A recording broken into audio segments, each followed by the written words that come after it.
le monde, je vous souhaite la bienvenue sur ce nouveau direct des JR2 et en tout cas le grand plaisir aujourd'hui d'être avec vous pour vous présenter ce nouveau sujet qui est vraiment quelque chose d'extraordinaire et qui mérite d'être connu dès le départ si jamais vous voulez rentrer dans votre connaissance personnelle, quand vous voulez faire un travail sur votre identité et notamment dans le cadre de la médecine chinoise. Donc, vous allez voir que notre sujet d'aujourd'hui est vraiment passionnant. Et je dirais également que c'est un petit peu la suite de ce que nous avons vu récemment, puisqu'en fait, nous avons eu l'occasion de parler des 5 sens dans le corps humain. Et bien là, aujourd'hui, on va aller plus loin, parce qu'effectivement, des sens sont rattachés des organes, mais vous allez voir qu'il y a aussi des émotions qui sont rattachées à ces 5 sens et à ces organes. Donc voilà le sujet que je vous propose de découvrir aujourd'hui avec moi. Le volet thérapeutique de la méthode Yama est basé sur la médecine traditionnelle chinoise aux vertus ancestrales profondes.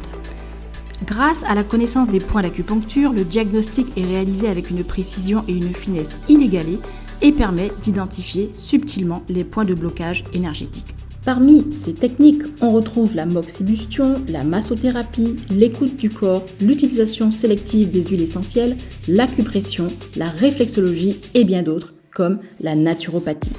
De plus, la nutripuncture vient compléter cette approche en offrant une réponse neurologique aux problématiques mentales et émotionnelles. Elle permet l'amélioration de la reprogrammation neurologique et cellulaire. C'est une vraie révolution dans le domaine du bien-être. Toutes ces techniques, combinées dans la méthode Yama, ont fait leurs preuves auprès de nombreux patients et clients. La méthode Yama, c'est libérer la puissance qui sommeille en vous. Donc le sujet, c'est en fait les émotions et les sentiments qui impactent notre corps. Parce qu'effectivement, on s'est rendu compte lors de nos précédents échanges qu'un certain nombre d'éléments vont nous influencer. Et bien là, on va entrer dans les émotions. Et quand on ne les maîtrise pas, eh bien, ça devient difficile en fait de reprendre sa vie en main. Et mon objectif avec vous, c'est de vous aider, de vous accompagner à reprendre les choses en main dans votre vie. Alors, là, aujourd'hui, le principe, c'est effectivement de faire un travail intérieur pour pouvoir rayonner de l'extérieur de tout notre potentiel. Et comme j'aime à dire, pour moi, vous êtes des diamants en puissance. Sauf qu'à l'origine, vous savez, un diamant, c'est une pierre brute, toute noire, toute sombre, sans forme. Mais cette pierre, il faut la tailler, il faut la sculpter, il faut la polir. Donc, il y a tout un processus de transformation à mettre en place. Et c'est ce que je vous propose de faire, en fait, dans mes accompagnements et dans tout le concept, en fait, même de la méthode Yama que je vous propose, puisqu'il s'agit vraiment de reprendre conscience de qui vous êtes pour mieux reprendre votre vie en main. Alors, je vais juste faire un petit rappel. Donc ça, maintenant, vous commencez à me connaître pour ceux qui me suivent depuis un certain temps. Pour les nouvelles personnes, je vais faire ce petit rappel. Il est important de le faire à chaque fois de nos sessions parce que même si là, le jeudi, notre objectif, c'est de travailler sur le développement personnel, l'aspect thérapeutique et l'aspect neurosciences, eh bien, il faut quand même remettre les bases pour que vous puissiez bien comprendre la méthode et la logique dans laquelle je travaille. Eh bien, ma base, mon concept, en fait, s'appelle le concept Yama. Ceux qui veulent connaître l'origine, je vais vous renvoyer sur la session du samedi de façon à connaître, comprendre les origines, justement, de cette méthode. Donc, dans ce concept Yama, le principe, c'est de faire, en fait, un pont entre différentes méthodes, différents niveaux de compétences, à savoir la médecine traditionnelle chinoise, le développement personnel, les neurosciences et la spiritualité. Donc, tout un challenge parce qu'en fait, en général, ce sont des pratiques qui sont abordées de façon individuelle et c'est un travail personnel par la suite d'arriver à faire une jonction. Et bien là, je suis là avec cette jonction, avec ce pont, cette passerelle que j'ai déjà réalisée. Et du coup, vous avez en fait 4 axes en un grâce à ce concept Yama. Mais je ne me suis pas arrêtée là puisque au-delà du concept Yama, j'ai développé ce que j'appelle le protocole CAM. Et ce protocole, lui, me permet d'analyser point par point et sous différents angles bien spécifiques une personne ou une situation. C'est un peu le principe du Rubik's Cube, comme je vous l'ai mis ici en photo, et qui, du coup, vous permet de mieux vous comprendre grâce au bilan et à l'analyse que je réalise. C'est de mieux vous comprendre au niveau du corps, de l'âme, du mental, de l'environnement et de la spiritualité. Donc, ce protocole CAM vous donne une vision à 5 angles de votre personne ou d'une situation donnée, de façon à vous permettre d'aller de l'avant, reprendre votre vie en main et vous réaliser tout simplement. Tout simplement. Et puis, bien sûr, nous revoyons aussi cette base centrale dans le concept, puisque c'est la base aussi bien en médecine chinoise qu'en développement personnel et d'un point de vue spiritualité, puisque l'être humain est un corps, une âme et un esprit, n'est-ce pas, que vous retrouvez dans ce schéma. Comme vous allez le voir, il y a souvent des références que je vais faire par rapport à un ouvrage que j'ai réalisé. Et pour ceux qui le souhaitent, je vous invite à retrouver cet ouvrage. Il est disponible sur Amazon. Et vous allez mieux voir plus de détails justement sur certaines images que je vous présente ou certains sujets que je vais vous présenter aujourd'hui. Donc là, on a refait un petit peu notre base d'analyse. Et maintenant, on va commencer à rentrer, on va aller creuser un peu plus. Donc, je vais vous faire un rappel sur ce que nous avions vu précédemment. Donc là, ici, je ne sais pas s'il y en a qui se souviennent. Faites-moi un petit retour sur les commentaires pour ceux qui sont connectés et à qui, d'ailleurs, je souhaite la bienvenue sur ce live pour ceux qui sont en direct et aussi la bienvenue, même pour les personnes qui nous rejoignent à travers le replay, parce qu'effectivement, vous avez accès au replay. Et donc là, du coup, je vous fais un petit rappel. Donc, n'hésitez pas à me faire en commentaire un retour de façon à ce que je sache si vous connaissiez ces différents profils. Donc là, au niveau des 5 sens, donc on va retrouver le toucher, le goût, l'odorat, la vue et l'ouïe. Donc, 5 sens principaux qui vont être notre base de travail. À ces 5 sens, nous allons compléter l'information au niveau de nos organes. Et c'est là qu'on va voir. Donc, tout ça, c'est un petit rappel. Comme je vous ai dit, sur les vidéos précédentes, j'en ai déjà parlé. Donc là, on va se rendre compte qu'en fait, au-delà de ces 5 sens, nous avons 5 organes ou 5 couples d'organes, plus exactement, qui sont rattachés à ces sens dans le cadre de la médecine chinoise. Alors, pour ce qui est du toucher, nous allons retrouver en fait le cœur et l'intestin grêle. Pour ce qui est de la rate et de l'estomac, ils vont être associés au goût, donc la notion du goût. On va retrouver pour l'odorat le poumon et le gros intestin. Ensuite, on va retrouver l'ouïe pour ce qui est du rein et de la vessie. Et pour finir, on va retrouver la vue, donc le sens de la vue, qui va être rattaché avec le foie et la vésicule biliaire. Donc, jusque-là, on a refait le cadre, déjà pas mal d'éléments qui vont vous aider à reprendre votre vie en main, à être conscient de ce que votre corps exprime et à comment les analyser. Et là, ce que nous allons rajouter aujourd'hui, eh bien, c'est l'élément concernant les émotions. Et vous allez voir qu'en médecine chinoise, les émotions, c'est vraiment tout un sujet, tout un dossier. Et c'est ce que j'apprécie avec la médecine chinoise, c'est qu'en fait, le principe, c'est d'aller dans le fond des choses. Je vous l'ai déjà dit, en médecine chinoise, on n'est pas là pour résoudre une problématique, résoudre une pathologie à son stade visible. Le principe en médecine chinoise, c'est d'aller à l'origine du problème, à l'origine de la pathologie, de façon à couper, neutraliser la problématique à la source. À la source. Et c'est ce que j'apprécie dans cette logique, dans cette dynamique. Et c'est d'ailleurs ce qui motive aussi tout le concept de la méthode Yama. Et donc là, nous allons voir que pour le toucher, qui est associé au cœur et à l'intestin grêle, nous allons retrouver comme émotion la joie et le chagrin. Est-ce que vous saviez que la joie et le chagrin étaient rattachés avec le cœur et la sensation du toucher? Okay. L'autre émotion que nous allons retrouver, ça va être la pensée. Et oui, la pensée fait partie des émotions qui vont être répertoriées en médecine chinoise. Et donc, la pensée, donc le souci, sous l'aspect négatif, est rattaché en fait au goût, à la rate et à l'estomac. Nous allons voir plus tard comment tout ça se déploie, parce que c'est vraiment passionnant. Ensuite, nous allons voir que l'odorat, donc associé au poumon et au gros intestin, lui, il est rattaché avec l'émotion de la tristesse et de la mélancolie. Tristesse et mélancolie. Okay. Ensuite, nous avons l'ouïe qui est associé au rein et à la vessie, qui lui est rattaché à la peur. L'émotion de la peur. Grande émotion avec un grand dossier, effectivement, sur celui-là aussi. Et pour finir, nous allons retrouver le foie et la vésicule biliaire rattachés au sens de la vue, qui lui va être rattaché à l'émotion de la colère. Souvent, on entend parler dans les domaines thérapeutiques, thérapie alternative, on va souvent parler de la colère et du foie. Je pense que certains d'entre vous, vous avez dû en entendre parler. Eh bien là, on va rentrer justement sur cette problématique-là et vous allez voir comment les choses se répercutent. Allez, c'est parti. Alors, je fais une petite vérification au niveau du tableau de bord pour voir s'il n'y a pas eu quelques commentaires et observations qui ont été laissés par les personnes qui sont présentes actuellement et de façon à ce que l'on puisse faire des petits retours. Alors là, il va falloir patienter un petit peu parce que je pense qu'aujourd'hui, la technique, elle n'est pas très, très motivée. Là, elle est à 2% et ça ralentit pas mal de choses. Alors. Bon, OK. OK, ça va doucement. Alors, donc, nous continuons par rapport à cette présentation de nos émotions. Alors, je vais passer, voilà. OK, comme ça, vous allez avoir une image plus grande. Et donc, en fait, ce qu'il faut savoir, c'est qu'au niveau des émotions, il y a en médecine chinoise 5 grandes émotions qui sont, on va dire, répertoriées.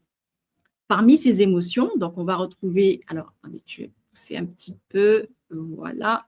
Donc parmi les émotions, on va retrouver le chagrin et la joie, la colère, la pensée, le souci, la mélancolie et la peur. Donc c'est ce qu'on va appeler les émotions.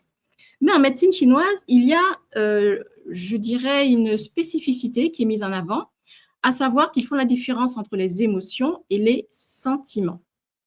Donc, nous avons 7 sentiments et les sentiments sont composés des 5 émotions que nous avons vues précédemment, d'accord, auxquelles on va rajouter la tristesse et la frayeur.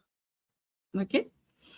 Donc, c'est vrai qu'en termes de développement personnel, on va avoir tendance un petit peu à mettre tout ça sur le même plan, mais en médecine chinoise, on va faire une nuance par rapport à ces éléments-là et vous allez comprendre par la suite pourquoi on a justement cette nuance au niveau des émotions et des sentiments.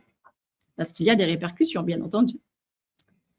Et donc, ce qu'il faut comprendre, c'est que dans les émotions, c'est là que vont se manifester des éléments extérieurs. Quand on va dire une émotion en médecine chinoise, c'est l'ensemble des réactions extérieures qui vont se manifester, alors que lorsqu'on va parler des sentiments, eh bien, ce sont des émotions qui sont en fait ressenties. Elles ne sont pas visibles de façon extérieure, mais on est dans du ressenti. D'accord ? Pour aller plus loin, on peut dire que les émotions, ce sont des sensations qui sont exprimées par le corps humain, alors que les sentiments, ce sont des sensations qui sont internes, qui ne sont pas visibles, qui ne sont pas perceptibles. Et vous allez voir que selon l'un ou l'autre, il va y avoir des conséquences et des répercussions différentes auprès d'un individu.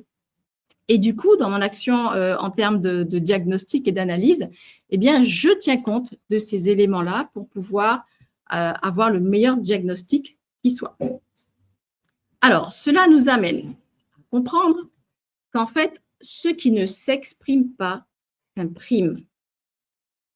Effectivement, si je reviens juste un peu en arrière, quand on va parler de la joie, du chagrin, de la colère, de la peur, de la pensée, des soucis, de la mélancolie, ce sont des choses qui peuvent être visibles et facilement exprimables par un individu.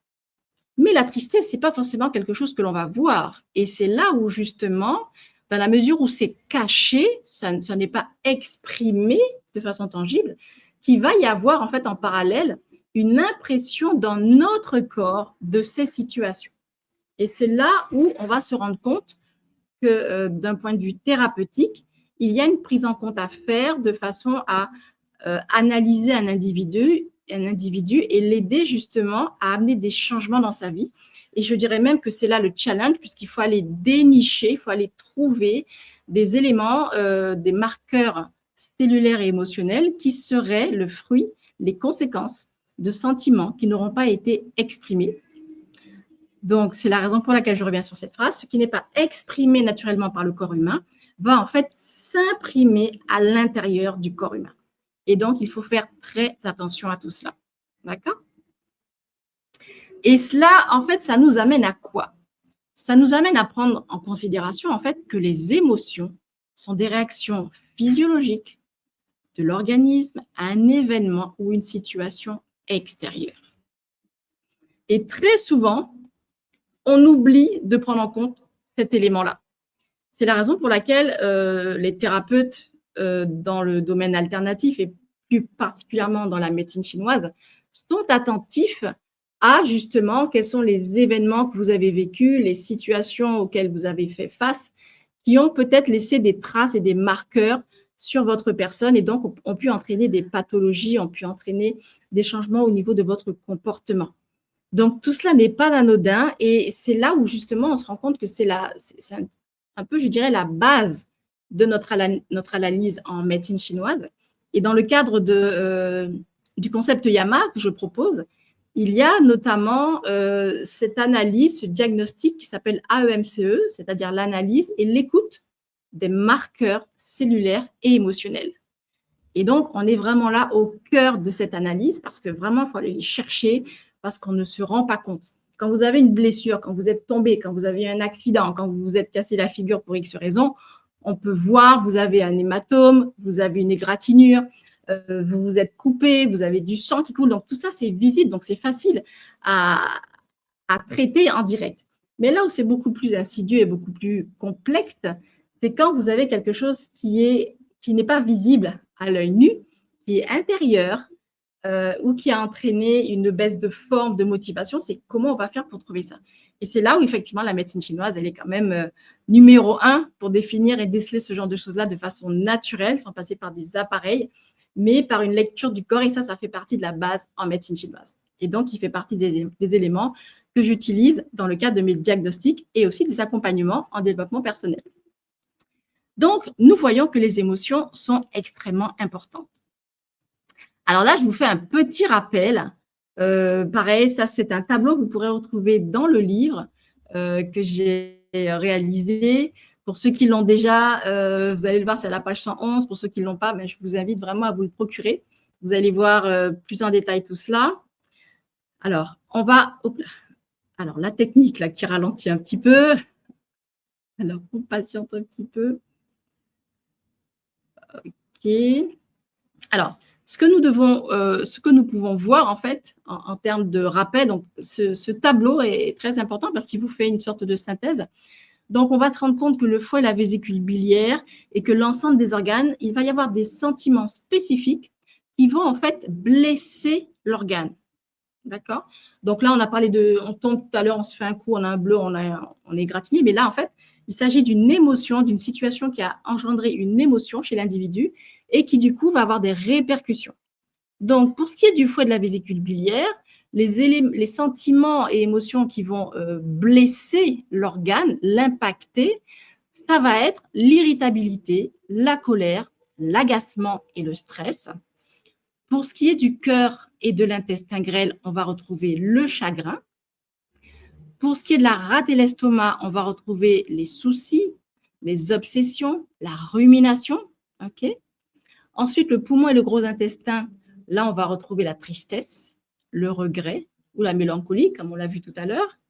Et au niveau des reins et de la vessie, là, on va retrouver comme émotion la crainte, la peur, la frayeur et l'angoisse.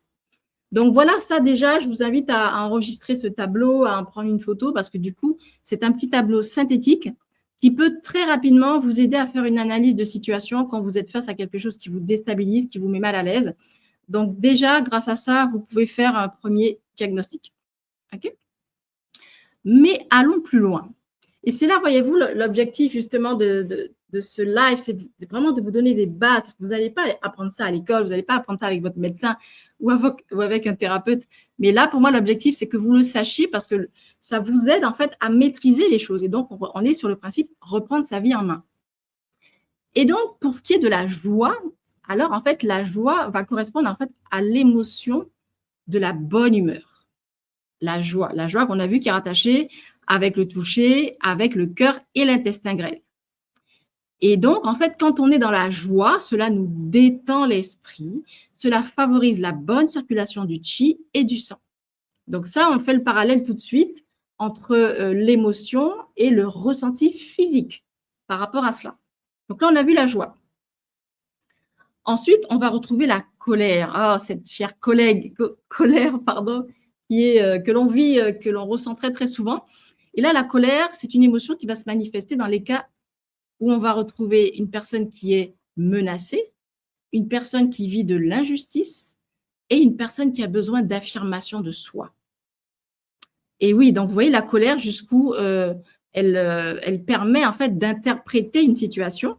Donc une personne menacée, ça se comprend. Une personne dans un sentiment d'injustice, oui, ça se comprend, de la colère. Mais est-ce que vous pensiez que la colère, ça peut être une manifestation pour une personne qui a besoin d'affirmation d'elle-même?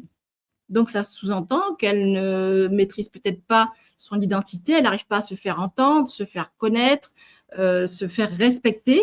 Eh bien, la colère va être une des réactions que cette personne va manifester. Et il faut savoir que la colère, dans ce cadre-là, va générer énormément, va mobiliser énormément d'énergie, parce qu'en fait, c'est quelque chose qui peut être très fort, mal géré. Et vous allez voir plus tard que c'est quand même pas négligeable, cette émotion-là. Elle est vraiment à l'origine de beaucoup, beaucoup de déséquilibres et de situations après pour lesquelles on perd le contrôle. Donc voilà pour la colère. Donc la colère rattachée avec le foie et la vésicule biliaire et rattachée avec la vue au niveau des 5 sens. Ok, donc ça c'est pour notre colère. Maintenant pour ce qui est de la pensée, eh bien la pensée en fait c'est une émotion qui va amener un processus d'analyse et de réflexion. Donc la pensée est rattachée avec la rate et l'estomac. On dit des fois j'en ai plein la rate. Ça veut dire qu'on est en train de réfléchir à beaucoup de choses, on a des soucis. Et en fait, c'est par la rate que nous allons en fait entrer dans la base de tout ce qui va être l'esprit et de la sphère cognitive. Et oui, voyez-vous, une émotion amène en fait le déclenchement de tout ce qui va être la base de l'esprit. Désolée pour la petite erreur qui apparaît, c'est une petite copie, donc c'est bien la base de l'esprit. Et au-delà de la pensée, nous allons retrouver la tristesse. La tristesse, en fait, qui est une émotion qui se réfère à la compassion. Donc là, bien sûr, le cas, c'est vous avez perdu une personne chère, vous avez perdu peut-être même un animal qui vous était cher. Toute situation où vous avez une perte, quelle qu'elle soit, va se manifester par la tristesse. Donc la tristesse, on va retrouver en fait donc tristesse et mélancolie, donc rattachée avec les organes du poumon et du gros intestin, et avec le sens de l'odorat. Ce que l'on dit également par rapport à cette dimension-là, c'est que donc l'odorat, donc c'est le poumon, et là on va dire quand on est dans cette situation-là, on a perdu le souffle, on a le souffle coupé, et donc c'est là où le poumon nous permet de nous oxygéner, nous remplir les poumons, d'être en plénitude en fait de toute notre énergie. Alors que quand on est triste, quand on n'est pas bien, on est même physiquement, on est replié sur soi. Donc physiquement, ça entraîne une compression du poumon et du coup, ça nous replie sur nous-mêmes. Donc voilà pourquoi on va retrouver la mélancolie, la tristesse avec le poumon et toutes les répercussions qu'il va y avoir par rapport à ça. Nous voyons ensuite, parmi nos différentes émotions, eh bien la peur, cette fameuse peur qui en fait est une réaction face à une menace ou à un danger. Donc la peur n'est pas forcément à considérer comme quelque chose de mauvais, puisque la peur en fait c'est un mécanisme d'adaptation, c'est une forme de signal d'alarme et en fait qui nous prépare à quelque chose de dangereux, donc ça nous permet de nous réveiller, de nous bouger pour réagir et ne pas nous laisser se faire happer par un danger. Donc, c'est là où la peur, quand elle est à son premier stade de signal d'alarme, va en fait nous aider à évoluer, à nous adapter et à survivre dans des cas plus dangereux. Et donc, la peur est rattachée avec l'ouïe en termes de sens, mais également avec les organes du rein et de la vessie, donc le fameux couple d'organes. Donc, voilà ce qu'il faut bien comprendre et enregistrer avec la peur. La peur n'est pas forcément un sentiment négatif, mais c'est un sentiment qui permet un mécanisme d'alerte, un signal d'alarme, d'accord, dans un premier plan.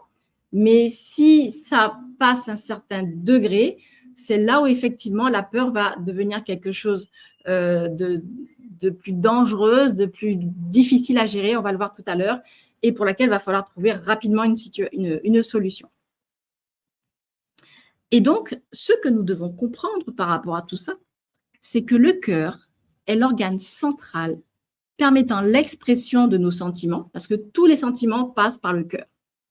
Mais également, c'est par le cœur que notre énergie vitale va s'exprimer. C'est par là qu'il y a notre fameux le chi, le ki, selon la façon de le dire, qui est notre chi est rattaché au cœur.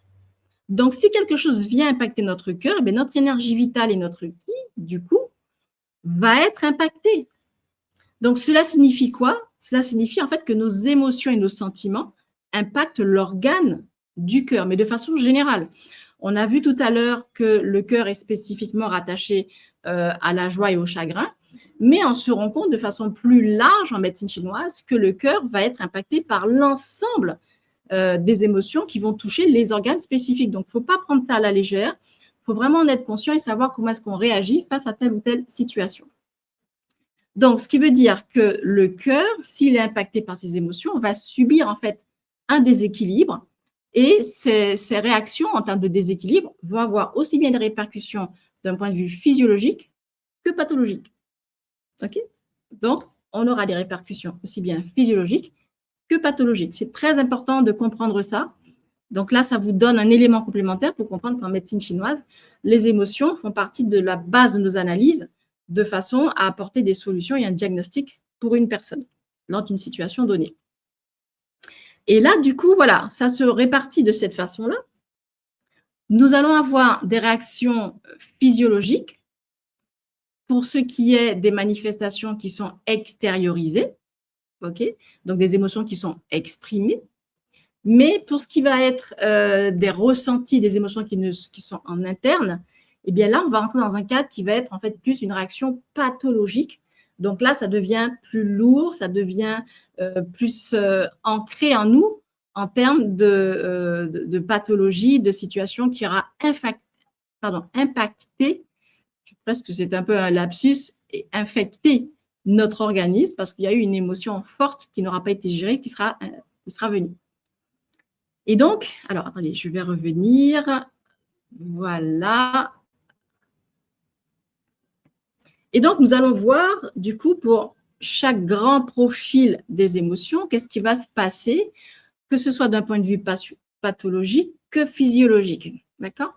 Alors, je ne vais pas développer toutes les grandes émotions, mais je vais simplement vous en donner quelques-unes, de façon à ce que vous puissiez bien voir, en tout cas pour les principales, celles qui nous touchent le plus souvent, en fait, comment les choses se répercutent et se répartissent dans notre corps en termes de réaction. Et donc là, pour ce qui est de la colère, cette fameuse colère dont on parle souvent là et qui amène souvent que les personnes soient déstabilisées, eh bien, dans le cadre de la colère, je rappelle toujours, qui est associée aux organes du foie et de la vésicule biliaire, de la vue, eh bien, d'un point de vue physiologique, la colère qui nous permet en fait de nous protéger, de mettre des limites, qui nous met en position d'attaque ou de défense. Donc, comme on l'avait vu tout à l'heure, c'était nous préparer à une situation dangereuse. Eh bien, en fait, ces éléments-là, donc ça, c'est le premier degré, mais quand on passe à un excès de colère, eh bien, les aspects physiologiques vont être en fait manifestés par de l'impatience, de la frustration, du ressentiment, de la colère non exprimée. Alors, rappelez-vous, attention, tout ce qui n'est pas exprimé va s'imprimer. On va ressentir aussi de l'humiliation et on va sentir de l'amertume. Donc, vous voyez, là, ce sont encore d'autres niveaux de réaction, de sentiments qui sont quand même pas négligeables. Et comme on l'a vu précédemment, les émotions nous touchent et nous impactent. Donc, automatiquement, ça va entraîner tout un processus de déséquilibre, n'est-ce pas? Et donc, d'un point de vue pathologique, eh bien, là, on va se rendre compte que la colère, quand une personne est très en colère de façon excessive, eh bien, en fait, ça va bloquer le bon fonctionnement du foie, donc de l'organe du foie. Et il faut savoir que le foie, c'est un organe qui permet de filtrer les aliments. Mais pas seulement filtrer les aliments, mais c'est aussi filtrer l'ensemble des émotions que nous allons vivre, que nous allons recevoir. Donc, si sa fonction de filtre va être altérée, ça veut dire qu'on commence en fait un processus de déséquilibre de ce mécanisme global du fonctionnement du corps.